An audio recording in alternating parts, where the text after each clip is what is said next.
बिस्मिल्लाहिर्रहमानिर्रहीम। Welcome to Justinian law chamber.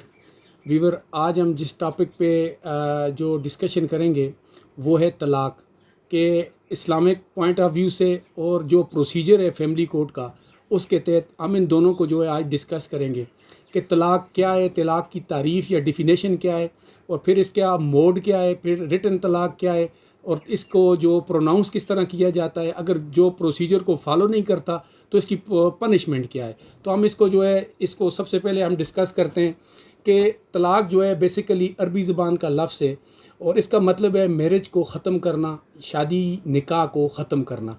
ये तलाक़ का जो बेसिकली मकसद है, और इसकी जो डिफिनेशन के तहत ये है कि जी तलाक़ जो है वो हमेशा इसको खुला से और जो डिज़ोल्यूशन के लॉ के अंदर ग्राउंड है उससे मुख्तलिफ रखेंगे, क्योंकि तलाक़ जो है वो देने का जो तरीक़ाकार है, पहला जो राइट बनता है वो है खामद का।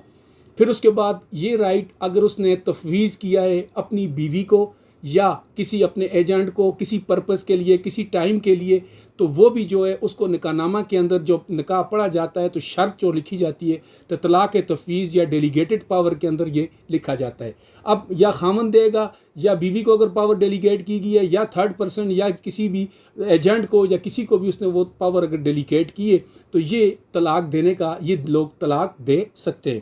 अब तलाक़ का जो बेसिकली ये है कि अपनी मैरिज को ख़त्म करना, अब वो किस तरह किया जाता है उसके लिए इस्लामिक पॉइंट ऑफ व्यू से जो है उसका तरीक़ाकार है। एक है आपकी ओरल तलाक़ कि जो ज़बानी तौर पे आप उसको प्रोनाउंस करते हैं। एक है रिटन तलाक़ कि आपने ज़बानी तौर पे अगर अल्फाज अदा किए और अगर तहरीरी तौर पे दी, ये दो उसके मेथड्स या मोड हैं। अब इसको हम जब देखते हैं कि वो जो अल्फाज हैं आपके, जब अगर आप ज़बानी तौर पे अल्फाज को दोहराते हैं तो वो अल्फाज बिल्कुल एक्सप्रेस हों, क्लियर हों, उसके अंदर मतलब कोई इबहम ना हो। जब आप उसको बयान करते हैं या तलाक़ का लफ्ज़ जो उसका मेथड अडाप्ट करते हैं तो उसमें अगर इबहम आएगा तो फिर उसको इम्प्लाइडली कहते हैं। एक एक्सप्रेसली होता है और एक इम्प्लाइडली होता है। अब ये तलाक़ के जो जब उसको तलाक़ लिखी जाती है, तहरीर की जाती है, तो उसको हम कहते हैं तलाक़नामा, जिसको डीड कहते हैं, जिसके ऊपर वो ड्राफ्ट की जाती है उसको तलाक़नामा कहते हैं।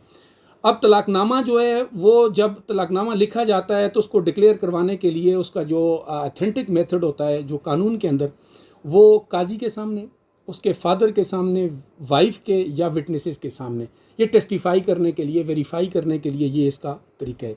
अब जो है जो मोहम्मदन लॉ के तहत या इस्लामिक पॉइंट ऑफ व्यू से तलाक़ की किस्में कितनी हैं, जो तलाक़ एसन, तलाक़ असन, तलाक़ुल बिदअत या बाइन, ये तीन तलाक़ की किस्में हैं। अब पहली जो है तलाक़ की किस्म जो है उसको इस तरह किया जाता है कि एक प्रोनाउंसमेंट जो है आप वन तौर पीरियड के दरमियान जब हस्बैंड अपनी वाइफ को तलाक़ देता है तो उसको तलाक़ एसन कहते हैं।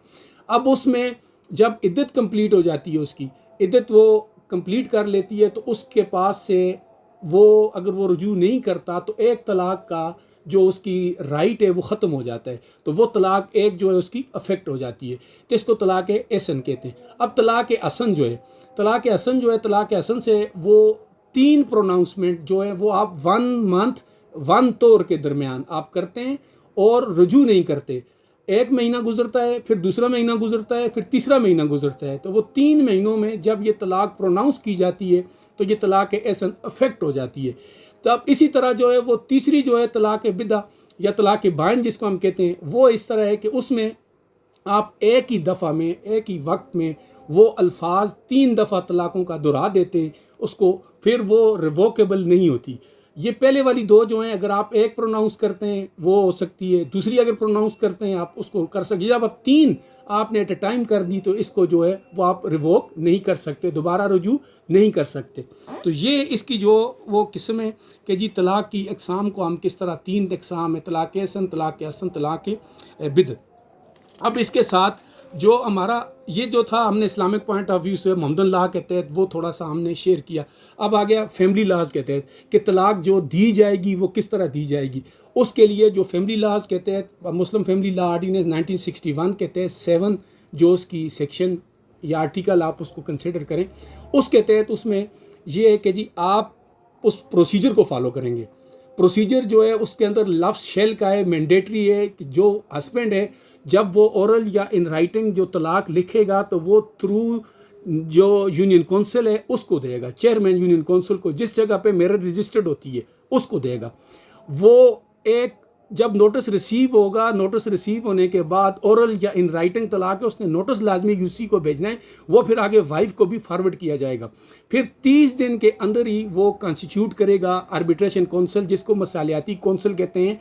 एक ये मसालियाती काउंसिल जो आजकल बनी हुई है ये नहीं है, ये 1961 के तहत जो मसालियाती कमेटी जो होती है वो यूनियन काउंसिल के अंदर हर यूसी के अंदर उसको अगर चेयरमैन वहाँ पे एग्जिस्ट करता है या सेक्रेटरी होगा, जो भी वहाँ पे कंसर्न होंगे तो वो उसको गवर्न करेंगे और उसके तहत वो उसका अपना फंक्शन अदा करेंगे। तो वो फिर उसको 1 महीने के अंदर अंदर उसने कमेटी कंस्टिट्यूट करनी है। फिर 90 दिन के अंदर अंदर अगर उन दोनों को बुलाने के बाद उनको सुनने के बाद अगर उनके दरमियान रिकन्सिलिएशन या सुलह हो सकती है तो वो करेंगे, अगर नहीं हो सकती तो फिर उसकी 90 डेज़ गुजरने के बाद उनकी तलाक को इफेक्टिव करार दिया जाएगा। तो फिर उसके लिए मैरिज जो उसको मैरिज कैंसिलेशन सर्टिफिकेट भी वो यूनियन काउंसिल उनकी फैसले के बाद जारी करेगी। तो ये उसका प्रोसीजर है। अगर फिर इसी के साथ अगर औरत प्रेग्नेंट है तो प्रेग्नेंट औरत के लिए तलाक उस वक्त इफ़ेक्ट करेगी जब उसकी प्रेगनेंसी ख़त्म हो जाएगी। तो साथ ही अगर इसकी सेक्शन को कोई फॉलो नहीं करता तो उसके लिए कानून के अंदर ये लिखा गया है कि आप वो उसको जो है 1 ईयर पनिशमेंट और साथ 5,000 रुपीज़ उस पर फ़ाइन किया जाएगा। तो ये जो शार्ट हमने आपसे शेयर किया कि इस्लामिक पॉइंट ऑफ व्यू से तलाक होती क्या है और उसके साथ तलाक का तरीक़ाकार क्या है इस्लामिक पॉइंट ऑफ व्यू से भी, और जो फैमिली लॉज के तहत इसको जो है किस तरह फॉलो किया, आउट ऑफ कोर्ट ये सारा प्रोसीजर किया जाता है। लेकिन इसमें यूनियन काउंसिल का इन्वॉल्व किया जाता है, इसमें फैमिलीज़ के जो मेंबर विटनेसेस का जो होना ज़रूरी है। ये सारी चीज़ें जो हमने आपके सामने शेयर की हैं। तो इंशाअल्लाह मिलते हैं अगले प्रोग्राम तक के लिए इजाज़त दीजिए। अस्सलाम वालेकुम।